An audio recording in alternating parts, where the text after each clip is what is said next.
जिल्ह्यातील करमाळा तालुक्यातील कोर्टी गावात एक अत्यंत धक्कादायक आणि दुःखद घटना घडली आहे। युवराज लक्ष्मण शेरे वय 31 याने पत्नी रुपाली युवराज शेरे वय 25 हिचा गळा दाबून खून केला आणि त्यानंतर स्वतः गळफास घेऊन आत्महत्या केली असल्याची घटना घडली आहे। या घटनेने एकच खळबळ उडाली आहे। धक्कादायक बाब म्हणजे ही संपूर्ण घटना त्यांच्या 4.5 वर्षांच्या चिमुकली समोरच घडली। मिळालेल्या माहितीनुसार युवराज काही दिवसांपासून मानसिक तणावात होता। तो सतत पत्नीशी वाद घालत असे आणि कुटुंबियांशीही नीट संवाद करत नव्हता। मागील 2 महिन्यांपासून त्याचे वागणे बदलले होते।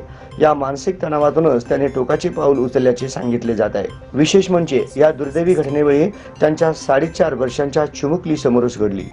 या घटनेमुळे संपूर्ण गावात हळहळ व्यक्त होत असून परिसरात एकच खळबळ उडाली आहे।